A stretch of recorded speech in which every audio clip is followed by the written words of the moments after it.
The air hung heavy, thick with unspoken fear. Mama Ireti clutched the eviction notice, her face a mask of worry. Avoiding her eyes, he knew what the crumpled paper meant.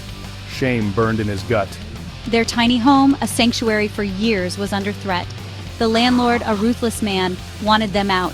He demanded months of unpaid rent they simply didn't have. She slammed a dented kettle on the table. Her defiance masked a deep fear. Femi, the youngest, just 9 years old, sat silently.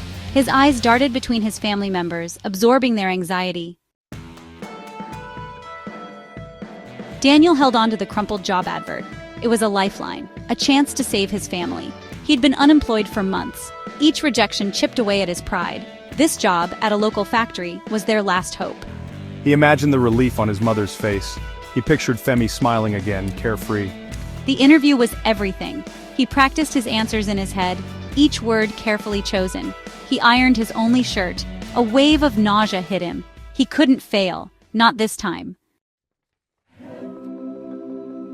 The interview was a blur. Daniel fumbled his answers. The words felt hollow. The interviewer, a stern woman in a crisp suit, looked unimpressed. He left the building feeling deflated. The bustling city around him seemed to mock his despair. He walked for hours, trying to outrun the crushing weight of his failure. When he finally returned home, the weight of his family's expectant eyes was unbearable. He didn't need to say a word. The truth was etched on his face. Sade watched her brother crumble. She couldn't bear it. There had to be a way out. Then she remembered. A rumor. A dangerous opportunity. There was a group. They smuggled goods across the border. The pay was high, dangerously so. But it was enough to pay their debts, enough to start over. She presented the idea to her family. Her voice shook, but her eyes held a desperate determination. This was their only chance. She could feel it. Silence met Sade's proposition. Daniel was horrified. He couldn't expose his family to such danger. It's madness. We can't risk it.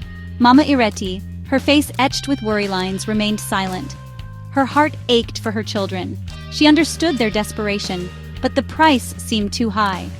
Femi, too young to grasp the gravity of their situation, sensed the tension. He clung to his mother's side, his innocent eyes reflecting their fear. Mama, what's going to happen? The room was heavy with unspoken words, each family member lost in their own thoughts and fears. Mama Ireti, raised on tales of caution and respect for the law, hesitated. Her instincts screamed against Sade's risky plan.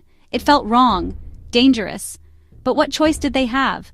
The thought of her children homeless, cast out, was unbearable. The eviction notice, a constant reminder of their precarious situation. She looked at her children, their faces, a reflection of their desperation. She knew she had to be strong, for them. But at what cost? Mama, we have to do something. We can't just sit here and wait for the worst. Mama Ireti stood alone, looking at a framed picture of her late husband. Her expression was a mix of grief, determination, and fear. The air crackled with tension. The silence stretched on. Finally, Mama Ireti spoke, her voice trembling but firm. Mama Ireti, we do it. Daniel stared at his mother, aghast. He couldn't believe what he was hearing. But Mama, are you sure about this? One look at Sade's determined face and he knew arguing was futile. They were a family, bound by love and loyalty, and right now they had to make a leap of faith, even if it meant risking everything.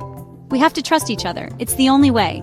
Mama Ireti, her face illuminated by a flickering candle, put her hands on Daniel and Sade's shoulders. They looked at each other, a mix of fear and determination in their eyes. They spent the next few days making preparations, gathering supplies, memorizing routes. Their anxiety was palpable, but so was their unity. We need to make sure we have everything we need. We can't afford any mistakes. Daniel, despite his reservations, threw himself into the plan. He couldn't let his family down, not again, not when they needed him the most. I'll help too. I can carry some things. Femi, sensing the gravity of the situation, stayed close to his family. His childish innocence a stark contrast to the weight they carried. The family huddled together in their small home, packing their meager belongings. The atmosphere was tense, but there was a sense of purpose uniting them. As the sun dipped below the horizon, casting long shadows, they set off. Their hearts pounded in their chests. Fear mingled with a sliver of hope. They were walking into the unknown, risking their freedom for a chance at a better life, the weight of their gamble heavy on their shoulders. But they were together, and in that unity, they found strength. We can do this, we have to believe. The journey ahead would be perilous, but they were determined to face it, as a family. No matter what happens, we stick together. Yes, together. The family walked away from their home, silhouetted against the setting sun. They were heading towards a distant line of hills, their figures small against the vast landscape.